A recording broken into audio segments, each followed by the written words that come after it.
இல்லை சார், அவர் மக்களுக்கெல்லாம் தலைவனாகல சார். மக்கள் தலைவன்னு அவர் உடனே நம்ம அறிவிச்சிட முடியாது. ரசிகர்களுக்கு தலைவன் ஆகிட்டார். அதாவது ரசிகர்களுக்கு ஒரு அரசியல் கட்சியின் மூலமாக அந்த ரசிகர்களை அரசியல் கட்சியின் தொண்டர்களாக மாற்றி ஒரு அரசியல் கட்சிக்கு தலைவராகியிருக்காரு. அவங்க ரசிகர்கள் அவர் தலைவர்னு கூப்பிடுவாங்க.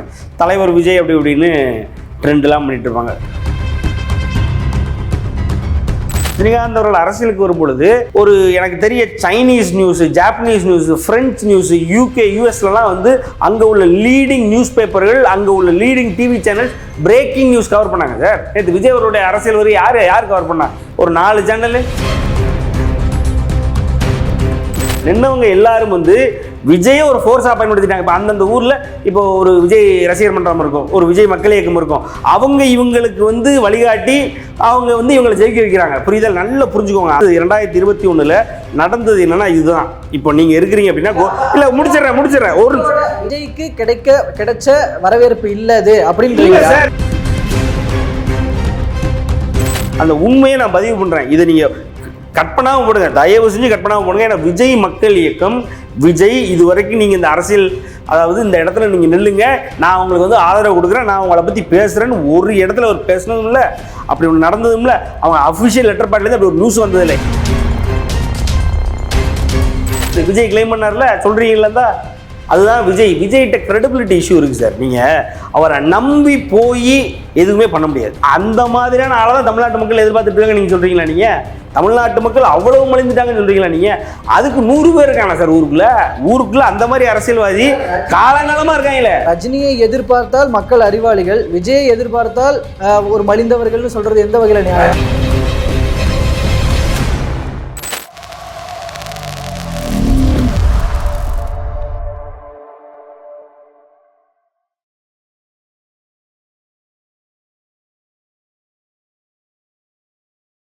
தமிழ் நேயர்கள் அனைவருக்கும் அன்பு வணக்கம்.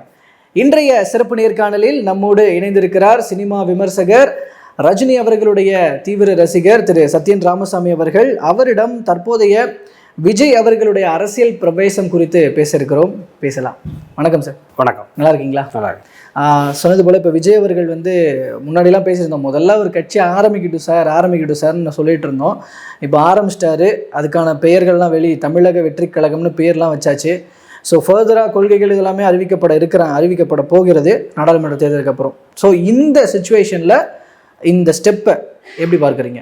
இல்லை, ஒரு சக தலைவர் ரசிகராக, ஏன்னா விஜய் அவர்கள் வந்து பெரிய தலைவர் ரசிகர். ஸோ தலைவர் ரசிகராக அவருக்கான வாழ்த்துக்கள். அவருடைய முயற்சி வெற்றி பெறட்டும். அவர் வெற்றியை ருசிக்கணுன்றது அவருடைய ரசிகர்களுக்கும் தேவை, அவருக்கும் தேவை. அவர் என்ன பண்ணுவாருன்னு பார்க்க ஆர்வமாக இருக்கிற நானும் வந்து அவர் வெற்றி பெற்றால் பெருசாக எனக்கு ஒன்றும் நான் பர்சனலாக இழக்க போகிறதில்ல.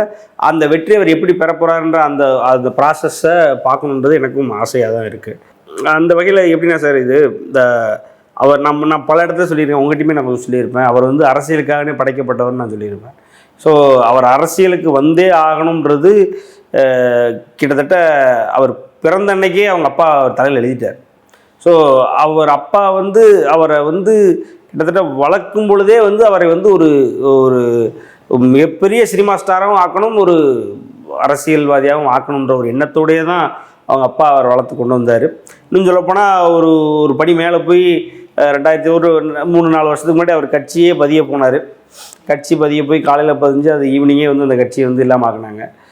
அந்த கட்சி பதிஞ்சதுக்காக விஜய் அவர்கள் வந்து அவங்க அப்பா மேலே கேஸ் கொடுத்து, அவங்க அப்பா அம்மா மேலே, அதை பதிஞ்சவர் மேலே, எல்லார் மேலேயும் கேஸ் கொடுத்தாங்க. இதெல்லாம் நடந்தது, இதெல்லாம் பார்த்து. ஸோ அரசியலுக்கு நீ வந்து போயே ஆகணுன்ற ஒரு எண்ணத்தோடையே வந்து அவரை வளர்த்தாரு அவங்க அப்பா அப்படின்றதுல யாருமே வந்து இல்லைன்னு சொல்ல முடியாது. இல்லை, அப்போ அந்த வகையில் கேட்குறேன். இப்போது விஜய் அவர்கள் தற்போது ஒரு தலைவனாகி மக்களை வந்து மக்களுக்கு தலைவனாகிற அளவுக்கு அவர்கிட்ட புரிதலும் அனுபவமும் இல்லை ஏதோ கொஞ்சம் கற்றுக்கிட்டு இருக்காரு அப்படிங்கிற அந்த பாயிண்ட், அந்த லேர்னிங் எந்த அளவுக்கு இருந்திருக்கு? இல்லை சார், அவர் மக்களுக்கெல்லாம் தலைவனாகல சார். மக்கள் தலைவன் அவர் உடனே நம்ம அறிவிச்சிட முடியாது. ரசிகர்களுக்கு தலைவன் ஆகிட்டார். அதாவது ரசிகர்களுக்கு ஒரு அரசியல் கட்சியின் மூலமாக அந்த ரசிகர்களை அரசியல் கட்சியின் தொண்டர்களாக மாற்றி ஒரு அரசியல் கட்சிக்கு தலைவராகியிருக்காரு. அவங்க ரசிகர்கள் அவர் தலைவர்னு கூப்பிடுவாங்க. தலைவர் விஜய் அப்படி இப்படின்னு ட்ரெண்ட்லாம் பண்ணிட்டு இருப்பாங்க.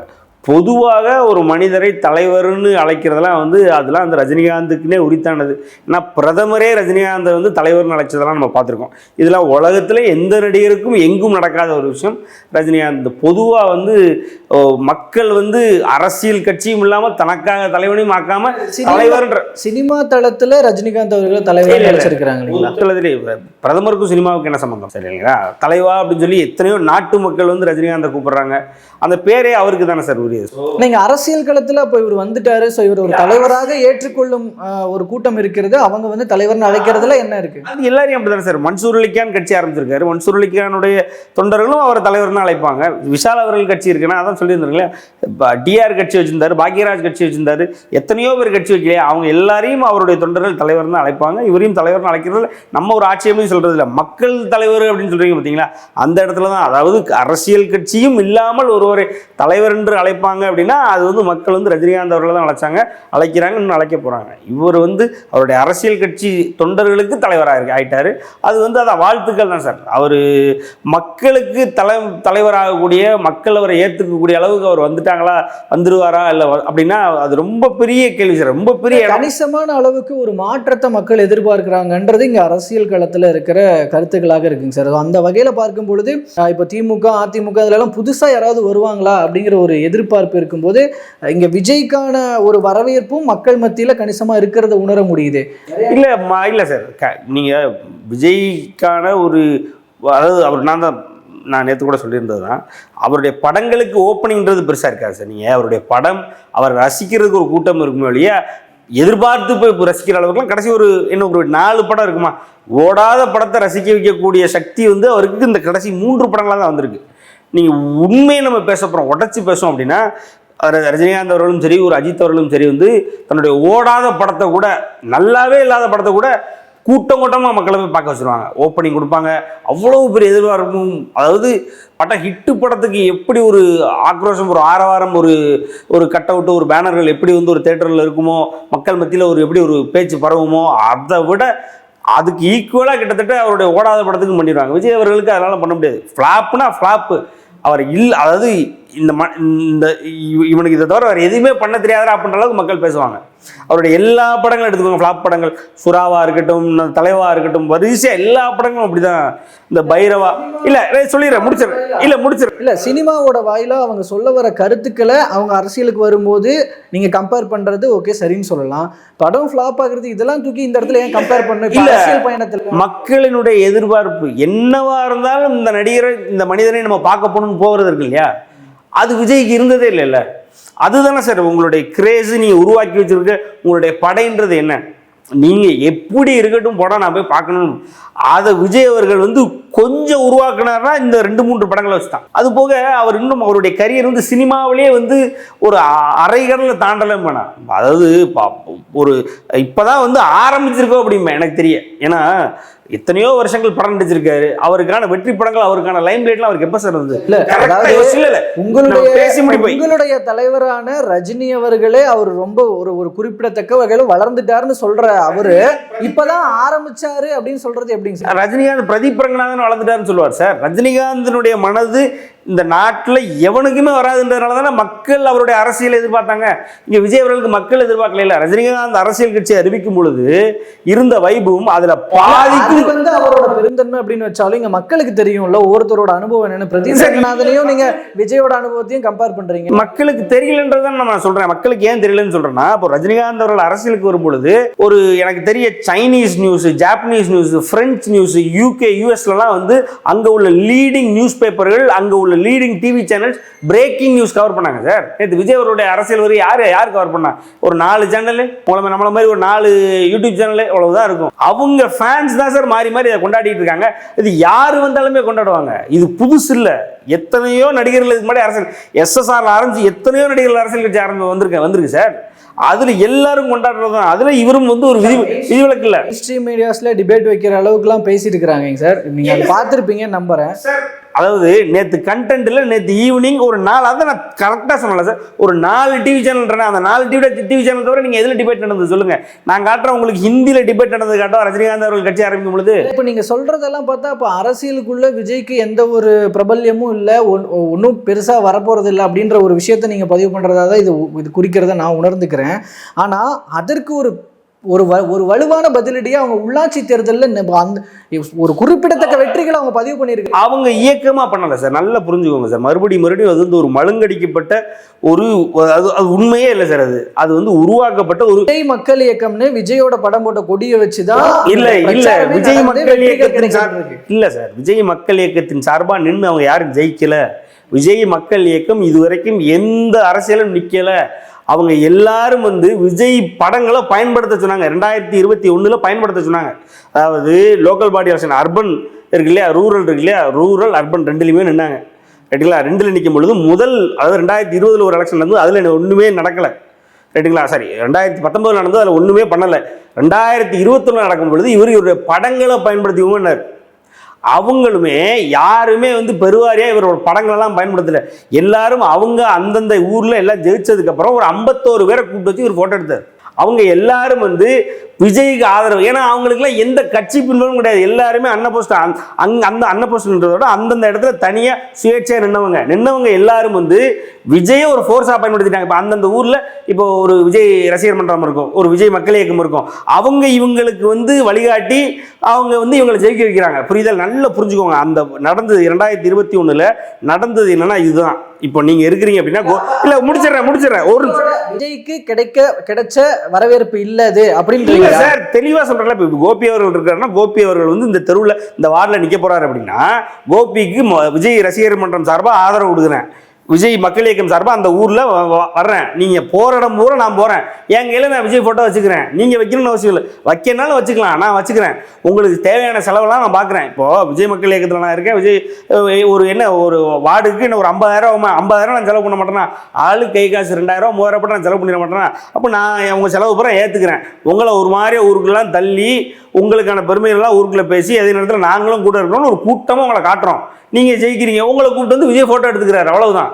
இதுதான் நடந்த உண்மை. இது வந்து ஒரு மழுங்கடிக்கப்பட்ட ஒரு என்ன சொல்கிறது உண்மை. அவங்களுடைய வெற்றி மழுங்கடிக்கப்பட்டு அது விஜய்க்கு பேரில் எழுதிட்டு இருக்கீங்க. இது ரொம்ப வருஷமாக நடந்துக்கிட்டு இருக்கு. அந்த உண்மையை நான் பதிவு பண்ணுறேன். இதை நீங்கள் கற்பனாவும் போடுங்க, தயவு செஞ்சு கற்பனாவும் போடுங்க. ஏன்னா விஜய் மக்கள் இயக்கம், விஜய் இது வரைக்கும் நீங்கள் இந்த அரசியல், அதாவது இந்த இடத்துல நீங்கள் நில்லுங்க, நான் உங்களுக்கு வந்து ஆதரவு கொடுக்குறேன், நான் உங்களை பற்றி பேசுகிறேன்னு ஒரு இடத்துல அவர் பேசினதும் இல்லை, அப்படி ஒன்று நடந்ததும் இல்லை. அவங்க அஃபிஷியல் லெட்டர் பேட்லேருந்து அப்படி ஒரு நியூஸ் வந்தது இல்லை. என்னன்னா இருங்க, அப்படி கிடையாது சார். நான் சொல்லட்டா, 95லேருந்து ரஜினிகாந்த் படத்தை பயன்படுத்தி இன்னும் எத்தனையோ எம்எல்ஏக்கள் டிஆர் எம்எல்ஏ ஆன ரஜினிகாந்தோடைய படத்தை பயன்படுத்தி இது நடந்துகிட்டே இருக்கு. இது வந்து எல்லா ஊர்ல எல்லா மாநிலத்திலும் நடக்கும். கர்நாடகாவில் ஒவ்வொரு அது வந்து ரஜினிக்கு கிடைச்ச வரவேற்பு இல்லை. நான் சொல்லிக்கிறேன், நான் ரஜினி ரசிகன், நான் சொல்லிக்கிறேன். திமுக சொல்லுமா, நீங்க ஒத்துக்கிறீங்களா? இல்ல சார், ரஜினி அவர்களோட படத்தை பயன்படுத்தி இருக்கிறாங்கன்னு சொன்னீங்க. இப்போ அப்ப அந்த இடத்துல உங்க ஜெய் அந்த வெற்றியோ தோல்வியோ அப்ப ரஜினியை சாராதா? அப்போ நீங்க சொல்லுங்க, சாருமா சாராதா? நீங்க சொல்லுங்க பதில. நான் சாருமா சார், நான் ரஜினி ஃபேன் சார். நீங்க சொல்லுங்க, மக்கள் சொல்லுவாங்க. நீங்கள் நல்லா புரிஞ்சுக்கோங்க சார். உன்னுடைய வெற்றி நீ உருவாக்கின வெற்றியா இல்லை உன்னாலான வெற்றியான்றது இருக்குது. ரைட்டுங்களா? அது வந்து அவங்களுக்கு தெரியும் அந்த இடத்துல. ஆனால் ஒரு ஆள் நடக்கவே இல்லை அந்த வெற்றி அவனுக்கு அந்தந்த ஊரில் கிடைச்ச வெற்றி. அந்த வெற்றியை என்னால் தான் ஆச்சுன்னு ஒருத்தன் கிளைம் பண்ணும்போது அதை நம்ம எதிர்க்கணுமா இருக்கட்டாமா? ரஜினிகாந்த் எங்கேயாவது கிளைம் பண்ணாரா என்னால் தான் திமுக ஜெயிச்சதுன்னு?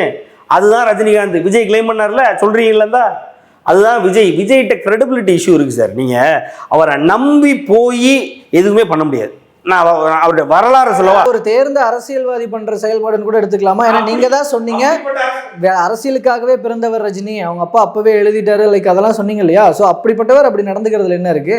அப்படிப்பட்டவர் அந்த மாதிரியான ஆளை தான் தமிழ்நாட்டு மக்கள் எதிர்பார்த்துட்டு இருக்காங்க. நீங்க சொல்றீங்களா? நீங்க தமிழ்நாட்டு மக்கள் அவ்வளவு மலிந்துட்டாங்கன்னு சொல்றீங்களா? நீங்க அதுக்கு 100 பேர் இருக்காங்க சார் ஊருக்குள்ள அந்த மாதிரி அரசியல்வாதி காலங்காலமா இருக்காங்களே. ரஜினியை எதிர்பார்த்தால் மக்கள் அறிவாளிகள், விஜயை எதிர்பார்த்தால் ஒரு மலிந்தவர்கள்னு சொல்றது எந்த வகையில நியாயம்? ரஜினியை எதிர்பார்த்தாங்களே மக்கள், விஜய் எதிர்பார்க்கலையே. ரஜினியை எதிர்பார்க்கறதுனால மக்கள் அறிவாளிகள் சொல்லல. ரஜினி அவங்களுக்கு தேவைப்பட்டாரு சார்.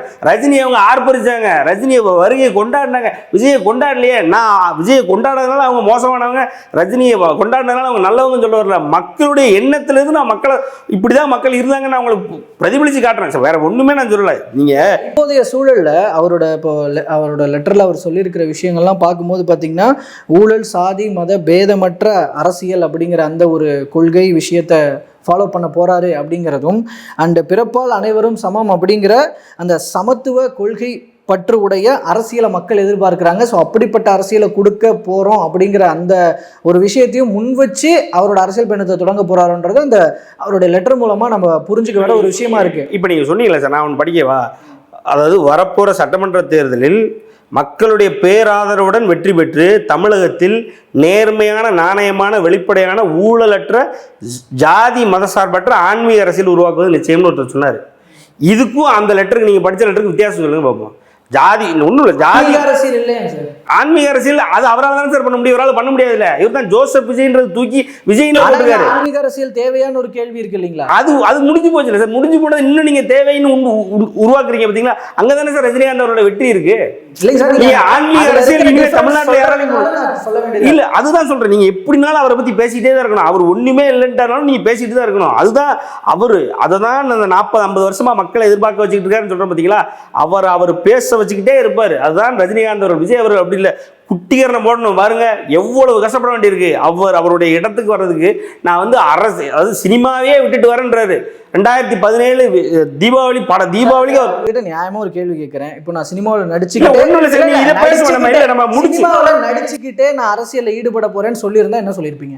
என்ன யார விஜய் அவர்கள் அப்படி சொல்லி அவர் எப்படி சொன்னாலும் அதுக்கு மேல பெருசா எதிர்பார்ப்பு இல்லை சார். நீங்க அவர் இப்போ அவர் வந்தாலும் சரி, வரலனாலும் சரி, இல்லை அவர் வந்து சினிமாவில் நடிக்க போனாலும் சரி, நடிக்க போனாலும் சரி, என்ன எதிர்பார்ப்பு உருவாக்குனார் அவர் மேல? இப்போ நான் அப்பா வந்துட்டாரா, இனிமே நம்ம தமிழ்நாட்டுக்கு இப்படி ஒருத்தர் தானே நம்ம தேடிட்டு இருந்த அளவுக்கு என்ன உருவாக்குனார் அவர் போட்டிருக்காரு சார். அதை தமிழக வெற்றி கழகம், அதுக்கு என்ன அர்த்தம்னு சொல்லுங்க, நீங்க சொல்லுங்க. தமிழக வெற்றி கழகம்னா என்ன அர்த்தம்? அர்த்தமே இல்லை. நீங்க அவங்களுக்கு அதாவது விஜய் அவர்கள் அரசியலுக்கு வந்துட்டாரு, என்ன படிச்சிருக்காரு உங்களுக்கு தெரியுமா? என்ன படிச்சிருக்காரு சார்? இன்னுமா சார் படிக்காத ஒருத்தர் முன்னாடி போனோம் சார்? சார் காமராஜர் எத்தனை வருஷம், என்ன இன்னும் அதே கேள்வி எத்தனை வருஷம் சார் கேட்டுருப்பீங்க? மென்ஷன் பண்றதுனால கேட்கிறேன். இங்க படிக்காதவர்கள் ஆட்சி செய்து நல்லாட்சியை கொடுத்த 50 வருஷத்துக்கு முன்னாடி சார். அன்றைய சூழல் வேறு, இன்றைய சூழல். அன்னைக்கு காமராஜர் கூட யாருமே படிக்கல. இன்னைக்கு நீங்களும் படிச்சிருக்கோமா? படிக்காமையா இருக்கோம்? படிச்சிருக்கோம் சார், எல்லாரும் படிச்சிருக்கோம். நம்ம சிஎம் படிக்கலாம், அது எப்படி சார்? எங்க போய் படிச்சாரு? என்ன படிச்சாரு விஜய் அவர்கள்? படிச்சு முடிச்சாரா? லோயலால போய் படிச்சாருமாங்க, படிச்சு முடிச்சாரா? அவர் எங்க போய் டிகிரி சர்டிஃபிகேட் என்ன பண்ணாரு சார்? நல்ல புரிஞ்சுக்கோ, படித்த முதல்வர் வேணும். அதுக்கு முன்னாடி சிந்திக்க தெரியணும், பேச தெரியணும். எழுதி கொடுத்தது பேசுற முதல்வர் இன்னுமா சார் நமக்கு வேணும்? சுயமா அவரால் நின்று ஒரு இடத்துல நின்று எவ்வளவு நேரம் பேச முடியுமா அவரால்? நிர்வாகிகள் எல்லாம் கூப்பிட்டு ஆலோசனை பண்றாரு, முடிவுகள் எப்படி எடுக்கப்படணும்னு தான் டீமோட உட்காந்து டிஸ்கஸ் பண்றாரு, ஒரு தலைவனுக்குரிய வகையில செயல்படுறாரு. அப்படின்ற போது அது எப்படி எழுதி கொடுத்து பேசுறாங்க, இந்த மாதிரி விஷயங்கள்லாம் அப்படி சொல்ல முடியாது. அவருடைய ஒவ்வொரு ஆடியோ லான்ச்லயும் அவர் பேசிட்டு வந்ததுக்கு அப்புறம் இது எங்கெங்க இருந்து எடுக்கப்பட்டதுன்னு பசங்க தொகுத்து வழங்குவானுங்க. பார்த்துருக்கீங்களா நீங்க சார்? அதாவது ரஜினிகாந்த் அவர்களும் சரி, வேற யாரோ சரி, கமலஹாசனே எடுத்துக்கிட்டீங்கன்னா கூட அவர் தன்னிச்சையா தனக்கு என்ன தோணுதோ சபையில பேசிட்டு வெளியில வருவாங்க. ப்ரிப்பேர் பண்ணிட்டு வந்தா கூட அது சொந்தமா பேசுற மாதிரி இருக்கும். ரஜினி விஜய் அவர்கள் எவ்வளவு அழகா அங்கங்கிருந்து எங்கெங்கிருந்து எடுத்தாருன்னு தொகுத்து அதை எழுதினவங்க யாரு, பேசுனவங்க யாருன்னு வரும் தெரியுமா? பேசி முடிச்சதுக்கு அப்புறம் இதெல்லாம் இல்ல ஒரு நிமிஷம் முடிச்சிடறேன். அரசியல்ல மக்களுக்கான ஒரு நலத்திட்ட பணிகளோ, மக்களுக்காக இறங்கி நின்று வேலை செய்யறதோ, இந்த மாதிரியான வேலைகள் இப்போ ரீசெண்டா விஜய் அவர்கள் பண்ணிட்டு வர விஷயங்களை முன்னாடி ரஜினி பண்ணாரா? ரீசெண்டா பண்ணிட்டு இருக்காரு சார். எதுக்கு பண்றாரு? அரசியலுக்கு வரணும் பண்றாரு, அவ்வளவுதான் சார். இப்போ நான் முன்னாடி இருந்த அவரோட அரசியல் தலையீடுகள்லாம் இருந்திருக்கு. சொல்ல வந்து நீங்க மறுத்துட்டீங்க, வேற மாதிரி கொண்டு போயிட்டீங்க. 2008 இருந்தே அவர் இதுக்காக அடிபட்டு இருக்காரு சார். இதுக்கு முன்னாடி வந்ததுதான் அந்த தலைவா பிரச்சனையில அந்த அம்மா ஒரு மாதிரி அடிச்சு உட்கார வச்சிருச்சு. ரொம்ப ஒரு மிகப்பெரிய அடி, விஜய் அவர்கள் எதிர்பார்க்காத அடி. அப்பந்தான் அவர் உண்மையை புரிஞ்சுக்கிறாரு, திமுகவா அதிமுகவான்னு புரிஞ்சுக்கிறாரு. நல்லா புரிஞ்சுக்கோங்க. 2013 அந்த அடியை வாங்குறாரு. 2014 மோடியை கோயம்புத்தூர்ல சந்திக்க போறாருங்க. அந்த அம்மையார் இறக்குற வரைக்கும் வாயவே திறக்கல. அதுக்கப்புறம் அந்த அம்மையார் இறந்ததுக்கு அப்புறம் 2018 அவருடைய படம் சர்க்கார்ல முடிச்சிடுறேன் சார் ஜெயலலிதா அவருடைய வெற்றி அவங்க எதிர்பார்க்கலன்னு சொன்னீங்க. ஆனா இப்ப நீங்களே தான் கொஞ்ச நேரத்துக்கு முன்னாடி அதிமுக ஜெயிப்பதற்கு அணிலாக இருப்போம்னு சொன்னாங்கன்றதையும் சொல்றீங்க. 11 சார் அது ஜெயிச்சுட்டாங்க. 2013 அந்த அம்மா ஒரு அடி அடிச்சு உட்கார வச்சு கையை கட்டிட்டு நின்று மன்னிப்பு கேட்பாரு தெரியுமா? நான் 2016 வெற்றி சொல்றேன், 2011 சொல்லல. 2013 இவர் இங்க இருந்து கொடநாட்டுக்கு போய் அங்க வந்து உள்ள வாட்ச்மேனே அவர் அலோவ் பண்ணாம வெளியில நின்னதும், வெளியில கார் வரும்போது அம்மாவை கையெடுத்து கும்பிட்டதும், அதுக்கப்புறம் படத்தை இறக்கவே உடனே கையெடுத்து அம்மாவுடைய ஆட்சியை பெருமையா பேசி வீடியோ போட்டதெல்லாம் 2013 நடந்தது. அதுக்கப்புறம் அமைதியா இருந்தார், எதை பத்தியும் பேசல. அவருடைய படங்கள் வந்து அது பாட்டுக்கு போயிட்டு இருந்தது. அதுக்கப்புறம் 2014 இவரை போய் சந்திக்கிறாரு. இவரை போய் 2016 அந்த அம்மா தோக்குன்னு பார்த்தா தோக்கல, நல்லா பார்த்து தோக்கல. அதுக்கப்புறம் நீங்க 2018 அந்த அம்மா இறந்த உடனே சர்க்கார் படம் வருது. சர்க்கார்ல மிக்சியை தூக்கி போட்டது என்ன? அந்த சர்க்காருடைய ஆடியோ லான்ச்ல அதே அதிமுகவுடைய முதலமைச்சராக இருந்த எடப்பாடி அவர்களை பேசின பேச்சு என்ன? அடிமைனார் சார். அதாவது யாரை எந்த இடத்துல உட்கார வைக்கணும் அவங்களுக்கு அந்த இடத்துல உட்கார வச்சாதான் அதுக்கான மரியாதை அப்படின்னு பேசினாரு. 2018 உங்களை சிஎம் ஆக்கினா நீங்க என்ன பண்ணுவீங்கன்ற கேள்விக்கெல்லாம் பதில் சொன்னார். இது நடந்தது. இப்படிதான் ஒரு இடத்த விட்டு இடம் அடுத்து எங்க நமக்கு கிடைக்க, நமக்கு ஏதாவது ஒரு அரசியல்ல நமக்கு முகம் தெரிஞ்சிடாதான் நடந்தது. இப்ப வரைக்கும் தெரியல. 2017 அதுக்கு ஒரு முட்டுக்கட்ட, 2018 ஃப்ரீ ஆயிடுச்சு. ஃப்ரீயான நேரம் கூட ரஜினிகாந்த் அவர்கள் வந்துருவாருன்ற ஒரு பயம் வந்துருச்சு. ரஜினிகாந்த் அவர்களுடைய அரசியல் வந்து கடவுளா பார்த்து அது இல்லைன்னு ஆக்கிட்டான், முடிஞ்சு போச்சு. இப்போ ஆள் இல்லை பேசுறதுக்கு, இடத்துக்கு யாருமே இனிமே இப்ப சொல்லுங்க சார், சினிமாலேருந்து வேற யாரும் அரசியல் வர சொல்லுங்க, லிஸ்ட் உங்கள்கிட்ட தான் இருக்கா? யாருமே இல்லை, இவர் தான் இருக்காரு. அஜித் அவர்கள் ஒரு சைடில் போயிட்டு அவரோட அந்த அரசியல் பயணம் மூலமா மாறி மாறி மாறி மாறி வந்துட்டு இருந்தாரு. ஒரு இடத்துல கூட நிலையா இது பண்ணல, தனக்குன்னு ஒரு இடம் முகம் வெளியில வந்துடாதா அப்படின்னு எதிர்பார்த்தாருன்னு இப்போ சொன்னீங்க. அப்போ அத்தனை அனுபவங்கள் இருக்கு அப்படிங்கிறத நான் இந்த பக்கம் இருந்து பார்க்குறேன். அந்த அனுபவங்களின் மூலமா இவர் இப்போ ஒரு கொள்கையை வைக்கிறாரு, சாதி மத பேதமற்ற ஊழலற்ற அரசியல் அப்படிங்கிறதெல்லாம் சொல்றாரு. அப்படி சொல்லும் பொழுது அப்போ இந்த இடத்துல இவங்க எல்லாரும் இல்லாம நம்ம ஒரு மக்களுக்குன்னு ஒரு நல்லாட்சியை கொடுக்கணுங்கிற பாயிண்ட் ஆஃப் வியூல இருக்கிறாரு. அந்த முடிவும் தெளிவும் புரிதலும் அவருக்கு வந்திருக்கு. அரசியலுக்கு வருபவர்கள் எல்லாரும் சொல்ற ஒரு லேமான சென்டென்ஸ் அது. அந்த சென்டென்ஸுக்கு இனி வெயிட் இருக்குன்னு நினைக்கிறீங்க? இப்போ வெயிட் இருக்குன்னு நினைக்கிறீங்க? நேற்று அந்த அவருடைய அந்த செய்தி வருது இல்லையா, அந்த அறிக்கை வருது இல்லையா, அந்த அறிக்கையை படிக்கும் பொழுது யாருக்காவது ஒரு உணர்ச்சி மிகுந்த ஒரு எழுச்சி வந்திருக்குன்னு நினைக்கிறீங்க? அவங்களுடைய ரசிகர்களை தவிர ஒண்ணுமே இல்லை சார். அது எல்லாமே நம்ம பார்த்து பழகிய அந்த வரிகள், ரைட்டுங்களா?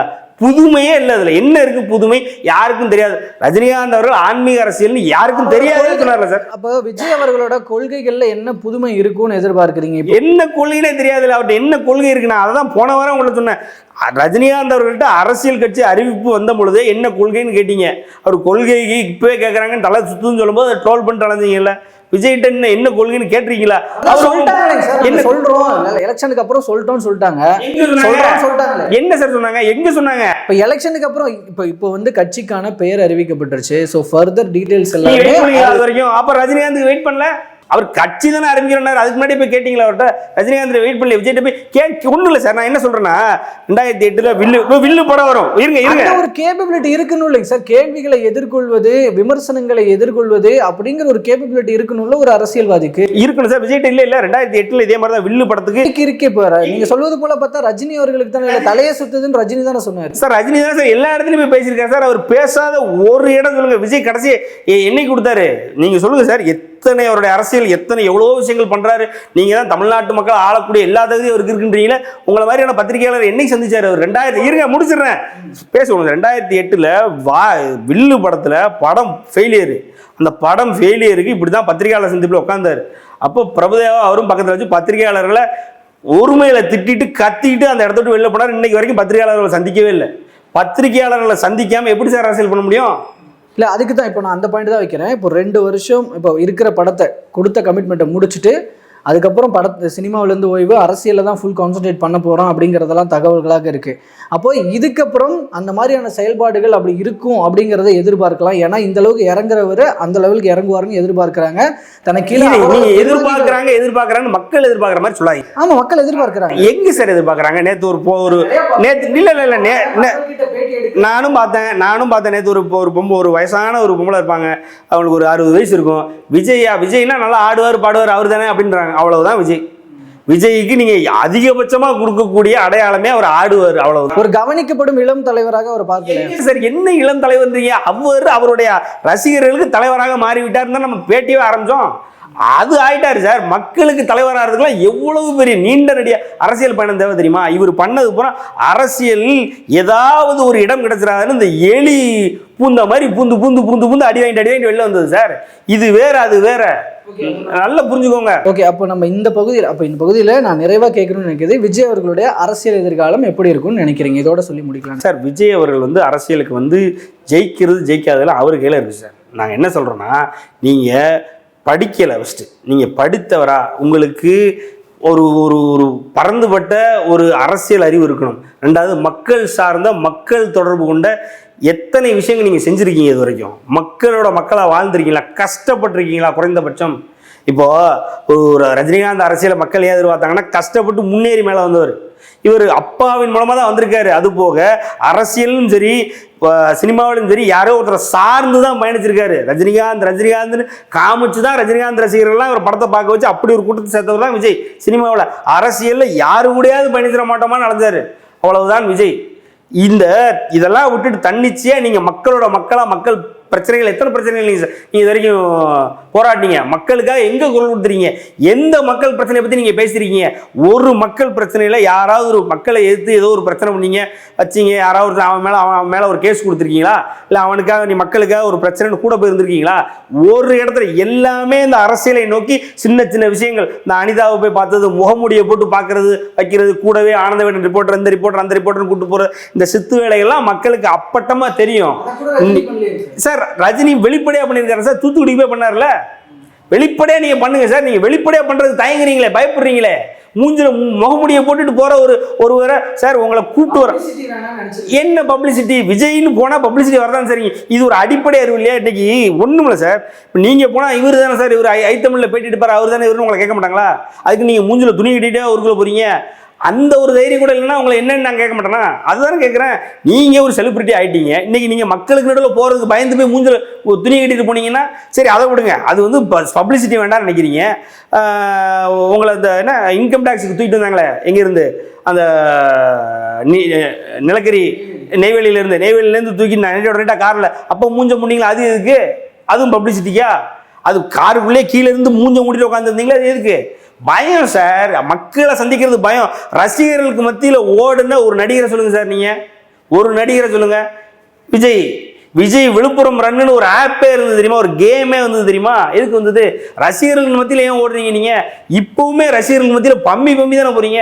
ரசிகர்களுக்கு மத்தியில் நீங்க போறதுக்கே பயப்படுறீங்க, நாளைக்கு மக்களுக்கு மத்தியில் எப்படி சார் போவீங்க? ஸோ அப்போது இந்த விஷயங்கள்லாம் முன் வச்சிருக்கிறீங்க, இதை மக்கள்கிட்டயும் வைப்போம். ஸோ என்ன முடிவு, என்ன யார் வரணும் வரக்கூடாது அப்படிங்கிறத மக்கள் முடிவு செய்வாங்க அப்படின்னு நம்புவோம். ஸோ விஜய் அவர்களுடைய அரசியல் பார்வையை மக்கள் அது மாதிரி பார்க்கட்டும். பல்வேறு கருத்துக்களையும் தகவல்களையும் எங்களோடும் எங்கள் மூலமாக மக்களோடு பகிர்ந்துக்கிட்டதுக்கு ரொம்ப நன்றிங்க சார். நன்றி.